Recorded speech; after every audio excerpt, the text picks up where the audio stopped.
Fala, meus irmãos, a paz de Cristo, tudo bem com vocês? Então, no vídeo de hoje a gente vai falar sobre o dízimo, um dos assuntos mais discutidos aí na teologia, né? E muitas pessoas pensam que o dízimo se refere a bens materiais ou a dinheiro, mas nesse vídeo eu vou mostrar pela Bíblia que o dízimo não se refere a bens materiais e nem a dinheiro, e sim a... Bom, eu vou falar isso no decorrer do vídeo, beleza?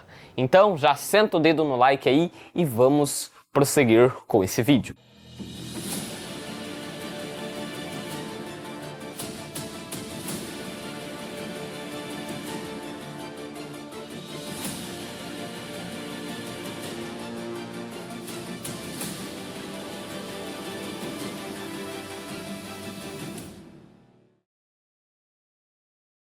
Então, para a gente entender o dízimo, primeiramente a gente tem que entender o significado dele. E na palavra de Deus, o que é o significado do dízimo? São primícias.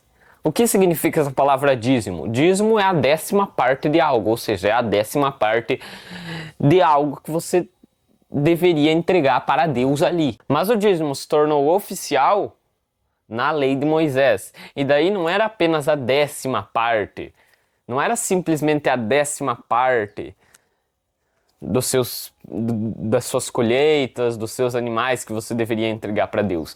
E sim, a melhor parte, como a gente vê lá em Levíticos capítulo 27, verso 30 e 32. No verso 30 vai falar assim: também todas as dízimas do campo, da semente do campo, do fruto das árvores são do Senhor, santas são do Senhor. Então a gente vê que as dízimas, os dízimos no caso, né, eram frutos do campo. Ou seja, trigo, cereais, as colheitas, né, do povo ali. A 10ª parte, a melhor parte, as primícias, deveria ser separada ali para Deus. Mas não eram apenas frutos da terra. No versículo 32 também vai falar que, no tocante a todas as dízimas do gado e do rebanho, tudo que passar debaixo da vara, ou seja, todos os animais, né, gado ali, rebanho, o dízimo será santo ao Senhor. Ou seja, também era a 10ª parte do gado e do rebanho. A melhor parte. Deveriam ser animais sem mancha. Não poderiam ser animais doentes. E isso também é crucial para a gente entender um dos textos mais usados para falar do dízimo, que é Malaquias 3:10. Um texto que é muito lido nas igrejas, muito falado nas igrejas. É o texto principal ali usado nas igrejas para pedir dízimo em forma de dinheiro. Mas eu vou explicar também esse texto mais lá no final do vídeo e vou deixar claro para vocês que o dízimo não se refere a dinheiro. Nem na antiga aliança, quando o dízimo era oficial, ele não era dinheiro. Eram frutos da terra e animais. E frutos da terra, primícias dos frutos da terra, na palavra de Deus, se refere ao povo dele. Em Gálatas 5, versículo 22, Paulo fala dos frutos do Espírito, que são gerados em nós, pessoas. E se os frutos são gerados em nós, nós somos como plantações. Jesus também fala lá na parábola do semeador que a palavra de Deus, a semente, foi plantada nos corações humanos. E lá em João capítulo 15, Jesus também compara nós com plantações, com frutos da terra, com árvores, entende? Em João capítulo 15, verso 1, Jesus vai falar assim: eu sou a videira verdadeira e meu pai é o lavrador. Toda a vara em mim que não dá fruto, atira e limpa toda aquela que dá fruto, para que dê mais fruto. Vós já estáis limpos pela palavra que eu tenho falado. Estais em mim e eu em vós. Como a vara de si mesmo, o ramo, né, não pode dar fruto se não estiver na videira, assim também vós se não estiverdes em mim. Eu sou a videira e vós sois os ramos. Quem está em mim e eu nele, esse dá muito fruto. Ou seja, os frutos do Espírito. Porque sem mim nada podeis fazer. Se alguém não estiver em mim, será lançado fora, como a vara, e secará. Escolhem, lançam no fogo e ardem. Ou seja, Jesus está falando que ele é a videira, o Pai é o lavrador, e nós somos os ramos, ou seja, nós produzimos esses frutos. Ou seja, Cristo é a videira, ele sustenta tudo. E nós somos os ramos. E os ramos, se estiverem ligados à videira, vão produzir o quê? Muitos frutos. Assim nós, se estivermos em Cristo, produziremos o quê? Os frutos do Espírito, que são boas obras, como fala lá em Gálatas 5. Tá entendendo? Ou seja, assim como a videira produz muitos frutos para o lavrador, assim nós, que somos o corpo de Cristo, também devemos produzir frutos do Espírito, boas obras para o lavrador, que é o Pai. Tá entendendo? Ou seja, nós somos esses ramos que produzem ou devem produzir primícias para Deus. Essas são as verdadeiras primícias. E lá em 1 Coríntios, capítulo 15, verso 20 ao 23, o apóstolo Paulo também vai estar falando sobre essas primícias. Então vamos ler esse texto aqui para nós entendermos um pouco mais sobre o que é o verdadeiro dízimo. Paulo vai estar falando assim: mas de fato, Cristo ressuscitou dentre os mortos e foi feito as primícias dos que dormem. Ou seja, Cristo é as primícias aqui nesse texto. Por quê? Porque ele foi o primeiro a ressuscitar para nunca mais morrer. Aí você já tem que entender um pouco mais das festas de Deus também.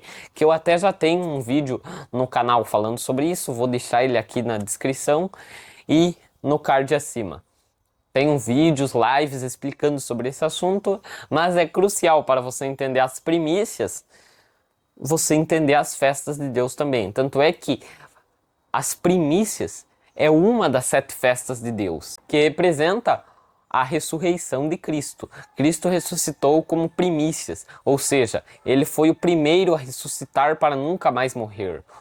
Ele ressuscitou como um novo homem, como Paulo fala lá em Efésios capítulo 2. Isso também tem bastante ligação com o assunto da restauração do reino de Deus, que eu também fiz lives e vídeos no canal e vou estar deixando eles aqui na descrição. E daí Paulo vai continuar falando assim: porque assim como a morte veio por um homem, também a ressurreição dos mortos veio por um homem. Porque assim como todos morrem em Adão, assim também todos serão vivificados em Cristo. Mas cada um por sua ordem. Cristo as primícias, depois os que são de Cristo na sua vinda. Ou seja, primeiro Cristo ressuscita, por quê? Porque ele é as primícias, ele é o primeiro. E depois os que são de Cristo na sua vinda. Só que esses que são de Cristo também são primícias. Lá em Romanos 11, verso 16, Paulo vai falar assim: se as primícias são santas, também a massa o é. E se a raiz é santa, também os ramos o são. Se a raiz, que é Cristo, é santa, também os ramos o são. E quem são os ramos? Somos nós. É o corpo de Cristo. É aqueles que vão produzir primícias para Deus. E se as primícias são santas, também a massa o é. Quem que é as primícias? Cristo é as primícias. Ou seja, se ele é a raiz e a raiz é santa, nós também somos santos com ele. Se ele é as primícias, nós também somos primícias com ele. E isso também vai ficar claro lá em Apocalipse, capítulo 14. E olhei, e eis que estava o Cordeiro sobre o monte Sião, e com ele 144.000, que em suas testas tinham escrito o nome do seu Pai. E ouvi uma voz do céu, como a voz de muitas águas, e como a voz de um grande trovão. E ouvi uma voz de arpistas, que tocavam as suas harpas, e cantavam como cântico novo diante do trono, e diante dos 4 animais e dos anciãos. E ninguém podia aprender aquele canto, senão os 144.000 que foram comprados da terra. Ou seja, esses arpistas aqui, que estão tocando esse cântico para Deus, são os 144.000 selados, que é um número simbólico. Não está falando de 144.000 judeus. Esse número é como se fosse um código secreto para a gente desvendar várias coisas na palavra de Deus. Esse número 144.000 vai ter ligação lá com a criação de Deus. Esse número 144.000 vai ter criação. Esse número 144.000 vai ter ligação com os milênios. Esse número 144.000 vai ter ligação com o nome de Adão. E esse número 144.000 também vai ter ligação com as 12 tribos. Por quê? Porque esses 144.000 selados são das 12 tribos de Israel, como está escrito lá em Apocalipse, capítulo 7. E essas 12 tribos não são apenas judeus, são pessoas de todas as nações, judeus e gentios. Porém, esse assunto eu expliquei bem nesse vídeo que eu recomendo que vocês assistam também. E se você quer entender mais sobre esse código secreto, 144.000, eu recomendo que vocês assistam esse vídeo para entender melhor, beleza? Ou seja, você precisa entender que esses 144.000 são pessoas de todas as nações, é a igreja num todo. Estes são os que não estão contaminados com mulheres, porque são virgens. Estes seguem o Cordeiro para onde quer que vá. Estes são os que dentre os homens foram comprados como primícias para Deus e para o Cordeiro. Isso é bem interessante porque lá em Apocalipse capítulo 5, os 24 anciãos também vão estar cantando um cântico para Deus, onde eles vão falar, né? Digno és de tomar o livro e de abrir os seus selos, porque foste morto e com teu sangue compraste para Deus, compraste, tá vendo? Igual fala dos 144.000 primícias, dos 144.000 selados, compraste, com o seu sangue compraste para Deus homens de toda a tribo, língua e povo e nação, e para o nosso Deus os fizeste reis e sacerdotes, e reinarão sobre a terra. Essa é uma promessa feita para o povo de Deus em geral, judeus e gentios, igreja num todo, não apenas para judeus ou apenas para gentios, é para a igreja num todo. E eles foram comprados da terra como primícias, igual 144.000 selados. Ou seja, não são apenas 144.000 pessoas, 144.000 homens judeus cabaços que nunca tiveram relações com mulheres. Não é isso. Quando fala que eles são virgens, está querendo dizer que eles não se contaminaram com o quê? Com o mundo, com as falsas doutrinas, com o engano de Satanás. É com isso que eles não se contaminaram. Por isso que eles são virgens. Mas não que eles nunca tiveram relações sexuais com mulheres, até porque mulheres não contaminam os homens, tá entendendo? E é justamente por eles não se contaminarem com o mundo, igual o Tiago fala, se guardarem imaculados do mundo, é justamente por isso que eles são primícias, ou seja, não é apenas uma parte da humanidade, qualquer parte da humanidade, é a melhor parte, são primícias, tá entendendo? Na sua boca não se achou engano, porque são irrepreensíveis diante do trono de Deus, tá entendendo? Então essas que são as verdadeiras primícias para Deus, Ele nos comprou como primícias, ou seja, devemos entregar o nosso melhor para Deus. Se estivermos em Cristo, produziremos muitos frutos que serão primícias para Deus. Esse que é o verdadeiro dízimo na nova aliança. O dízimo como bens materiais, produtos da terra. O dízimo como bens materiais, frutos da terra, coisas físicas, era lá na antiga aliança. A gente sabe que depois que Cristo veio e morreu e ressuscitou, as coisas da antiga aliança passaram a ser sombras de algo maior. Ou seja, o sacrifício se tornou espiritual, o queimar de incenso se tornou a oração. De todas as nações virão queimar incenso ao Senhor. Mas não incenso literal, e sim ações de graças para Deus. A circuncisão, que antes era algo literal, agora ela é feita no coração. Assim também os dízimos. Os dízimos da antiga aliança agora não são algo físico, não é algo físico, não é algo literal, não são bens materiais, dinheiro. São pessoas, são boas obras que nós devemos fazer para Deus. Ou seja, o que é entregar o nosso dízimo? É entregar a nossa melhor parte, entregar o nosso melhor, dar o nosso melhor para Deus, colocar Ele em primeiro lugar. Tá entendendo? Isso que é entregar o dízimo para Deus. Não entregar dinheiro para Deus, barganhar com Deus, apostar com Deus. Porque é isso que engana muitas pessoas. Muitas pessoas pensam que se elas derem o dízimo, derem dinheiro para a igreja, Deus vai retribuir elas em dobro. Elas vão prosperar na vida. Mas na maioria das vezes ela vai ficar só mais lascada, ferrada. Tá entendendo? Por quê? Porque não é assim que funciona. Se você quer prosperar na vida, você vai usar a sua mente e vai trabalhar. Tá entendendo? Não vai apostar com Deus. vou dar 10% do meu salário para ele me dar em dobro. E daí o argumento que muitos pastores usam é que se você der o dízimo, você vai estar deixando de ser avarento. Você vai estar abrindo mão do seu próprio dinheiro para ajudar na obra de Deus. Mas na maioria das vezes você vai estar dando dinheiro para eles ficarem ricos e comprarem carrão de luxo.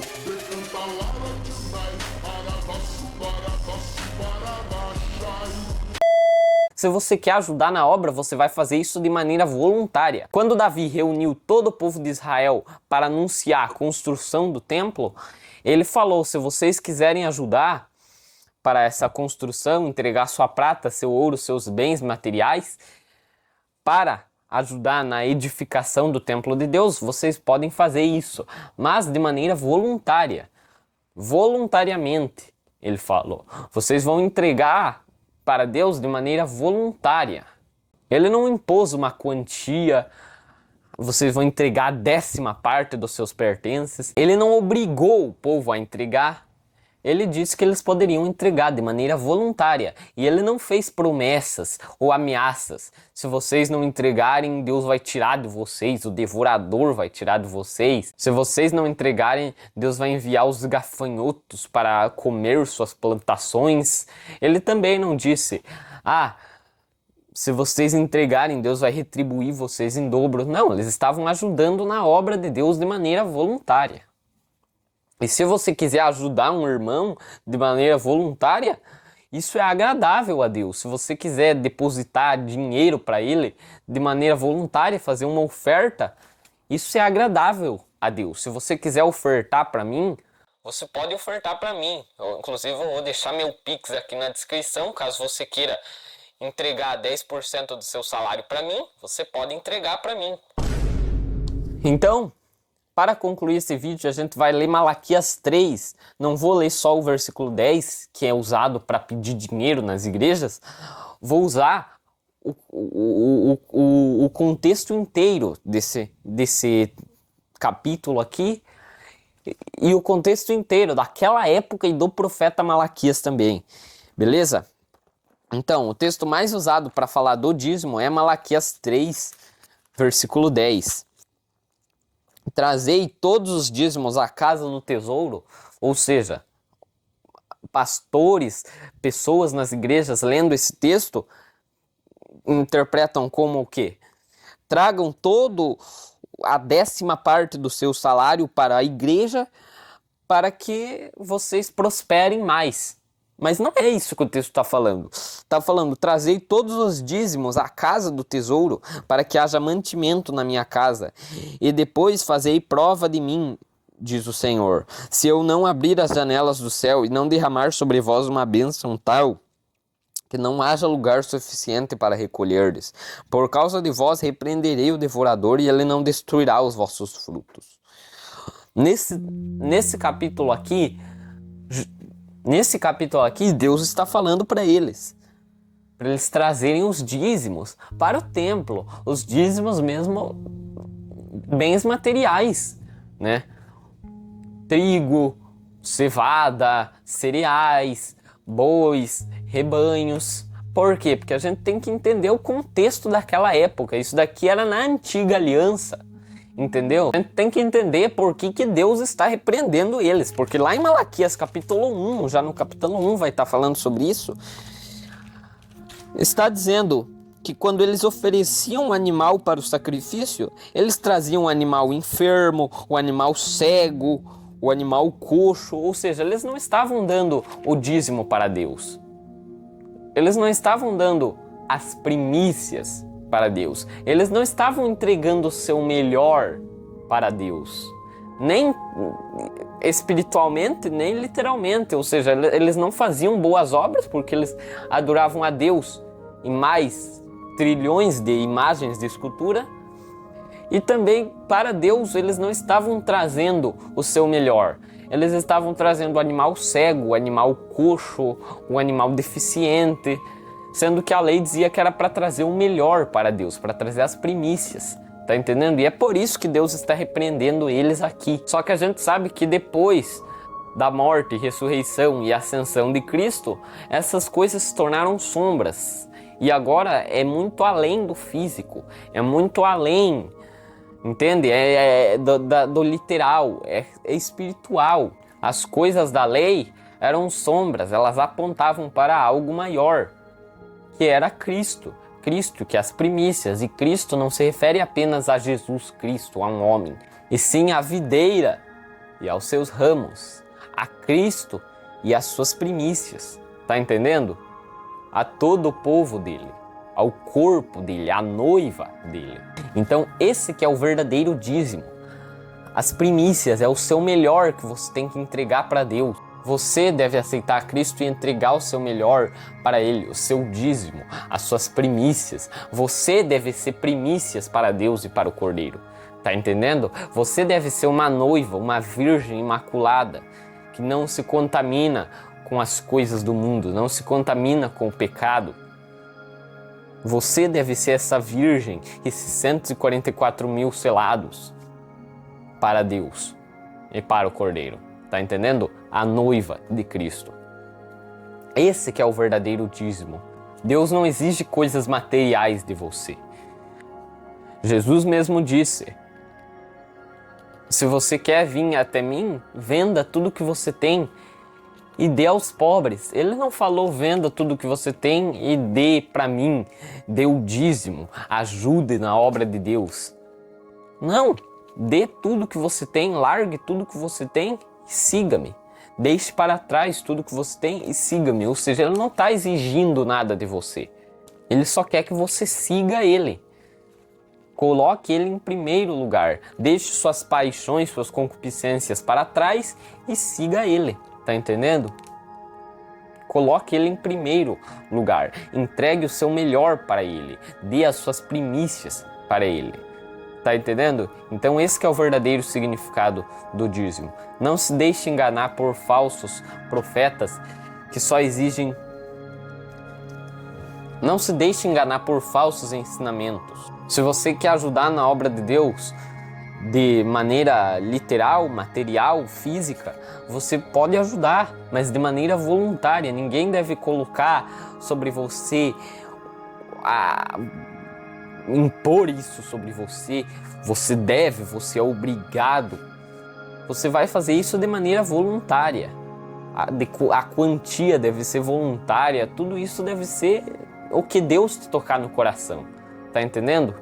Mas é muito mais importante você ajudar na obra de Deus, fazendo as boas obras, trazendo pessoas para Cristo, do que você ajudar de maneira literal. Deus vai te recompensar muito mais se você estiver fazendo a obra dele do que se você estiver depositando dinheiro para outra pessoa fazer a obra dele. Então, faça isso, coloque Deus em primeiro lugar. Dê o seu melhor para ele. Você vai ser recompensado, não apenas nessa vida com bens materiais, com riquezas, mas sim com o verdadeiro tesouro, que é o tesouro que está lá no céu, a coroa que está guardada para nós desde a fundação do mundo.